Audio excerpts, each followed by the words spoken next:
In 1960, physicist Freeman Dyson proposed a theory that changed how we look at the universe. He suggested that any civilization advanced enough, a Type II civilization on the Kardashev scale, would eventually hunger for more energy than a planet could provide. To satisfy this hunger, they would dismantle their own solar system. They would grind up their planets, their asteroids, and their moons to build a shell. A massive, spherical shell completely enclosing their star. A Dyson Sphere. It would capture 100% of the star's energy. Inside, it would offer billions of times the living surface area of Earth. It would be a paradise. A godlike achievement of engineering. For centuries, humanity scanned the skies, looking for the telltale heat signature of a Dyson Sphere. We wanted to find the aliens. We wanted to meet the gods who could put a leash on a sun. But we forgot to ask one simple question. If you build a wall around a star, are you trying to keep the energy in? Or are you trying to keep something else out? Today on Apex Sci-Fi, we join the crew of the UNS Archimedes. They went looking for a miracle. They found a prison. This is the story of the Star Cage. If you are fascinated by megastructures and the mysteries of the deep void, engage that like button. Subscribe to the channel. Let's approach the event horizon. Chapter 1. The Hole in the Map. The UNS Archimedes was deep in the Perseus Arm, 7,000 light-years from Earth. It was a lonely mission. The crew of 6 scientists had been asleep for months, waking only when the long-range sensors picked up an anomaly. Commander Elena Vance was the first to wake. She floated to the bridge, rubbing the cryo-sleep from her eyes. "Report," she whispered, her voice raspy. "Gravity anomaly detected, Commander." The ship's AI, Daedalus, replied. "We are orbiting a mass equivalent to a G-type main sequence star. Mass, 1.99 decillion kilograms." Elena looked at the main view screen. It showed nothing. Just darkness. The starfield was interrupted by a perfect circle of blackness. "There's a star there," Elena said, checking the readings. "The gravity is there. The mass is there. Where is the light?" Dr. Eris, the mission astrophysicist, floated onto the bridge. He stared at the screen. "It's occluded," Eris said, his hands trembling as he typed on his console. "Something is blocking the light. Not dust. Not a nebula. It's solid." He switched the sensors to infrared. The screen lit up. The black circle wasn't cold. It was bleeding heat. Faint, waste heat radiating in the infrared spectrum. "It's a shell," Eris whispered. "My God. It's a Dyson shell." Someone wrapped a star. The crew gathered on the bridge. The mood was electric. This was the greatest discovery in human history. Proof of extraterrestrial intelligence. Proof of a civilization powerful enough to build a structure with a radius of 150 million kilometers. "We are hailing on all frequencies," the comm officer said. "Radio. Laser. Neutrino pulses. We are sending the prime number sequence." Silence. The massive object hung in the void, silent and indifferent. "Bring us closer," Elena ordered. "Standard orbital approach. Keep shields up." As the Archimedes moved closer, the scale of the object began to break their minds. On Earth, a mountain is big. Here, a mountain was a rivet on a plate the size of Asia. The curvature of the sphere was so slight that it appeared flat, a wall of black metal stretching to infinity in all directions. "It's dead," Eris noted. "No navigational beacons. No traffic. No radio chatter. A structure this size should house trillions of beings. It should be noisy." "Maybe they've ascended," Elena suggested. "Maybe they live in a digital paradise inside."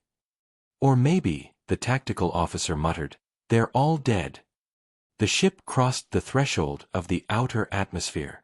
There was no air, just a thin haze of cosmic dust clinging to the hull of the sphere. And then, they saw the gate. Chapter 2. The Gate of Silence. The gate was a physical breach in the shell. It wasn't designed for ships. It looked like a wound. A jagged tear in the equator of the sphere, roughly 500 kilometers wide. Energy reading from the breach. Eris shouted. It's leaking plasma. Through the tear, blinding light from the trapped star was escaping, illuminating the edges of the metal. The metal was glowing red-hot. It looks like battle damage, the tactical officer said. Something hit this thing. Hard. Or something tried to break out, Elena corrected. She didn't know why she said it. It was just a feeling. A primal instinct triggered by the sheer wrongness of the place. We're going in, Elena decided. Daedalus, plot a course through the breach. Keep us in the shadow of the hull plates. If the direct sunlight hits us without atmospheric filtering, we'll cook. The Archimedes descended into the tear. The thickness of the shell was staggering. It wasn't just a thin wall. It was a crust thousands of kilometers thick. As they flew through the tunnel of torn metal, they saw layers. Look at that, Eris pointed to the cross-section of the hull. That's not habitation. Usually, sci-fi writers imagined a Dyson Sphere as a hollow world, people living on the inner surface. But the cross-section showed machinery. Thousands of miles of pipes, conduits, cables thick as cities, and massive coolant tanks. It's not a habitat, Eris realized. It's a machine. The whole sphere. It's one giant engine. What does it power? Elena asked. I don't know. But look at the energy flow. Eris pointed to the sensor diagnostics. Usually, a Dyson Sphere collects energy to send it out, to beam power to other colonies. But the conduits here, they are directing the power in, towards the poles. They cleared the breach. They were now inside the sphere. The view should have been blinding. A star, hanging in the center of the void, illuminating the inner world. But the star looked wrong. It wasn't a yellow sun. It was wrapped in secondary chains. Rings of energy, like magnetic containment fields, were spinning around the star, squeezing it. Pulsing violently. The star wasn't shining. It was screaming. Is that? Elena squinted at the view screen. Is that a star? It looks unstable. The spectral lines are chaotic, Eris said, his voice dropping to a whisper. Iron. Heavy metals. That star shouldn't exist. It should have gone supernova millions of years ago. Something is keeping it alive. Forcing it to burn. Why? To torture it, Eris suggested. Or to drain it. The interior surface of the sphere stretched around them, a sky made of metal. And everywhere, pointing towards the center, were weapons. Trillions of them.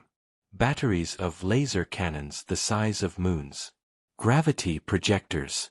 Reality anchors. All pointed at the sun. We thought this was a house, Elena said, stepping back from the console. It's not. It's a firing squad. Chapter 3.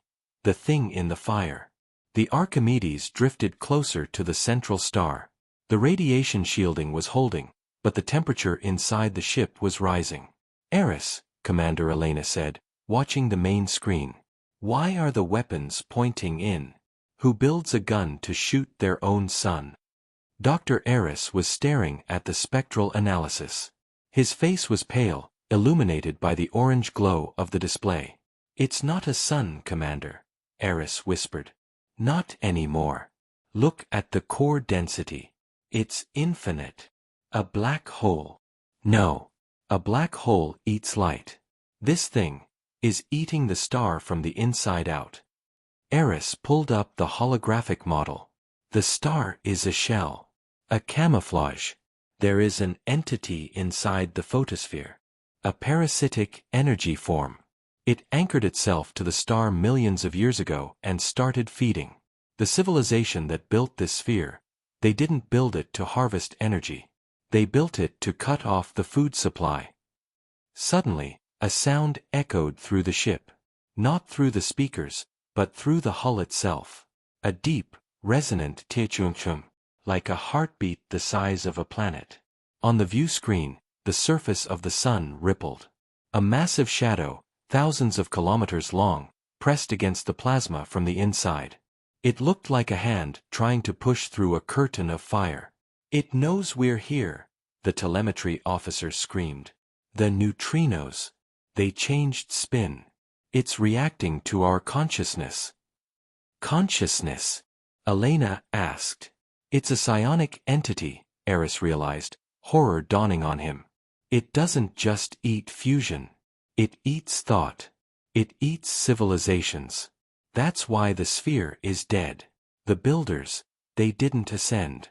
They were consumed before they could finish the lock." The shadow in the sun pushed harder. The magnetic chains glowing around the star began to buckle. The entity was using the fresh presence of the human minds as a stimulant. "We woke it up," Elena whispered. "We brought it breakfast." Chapter 4.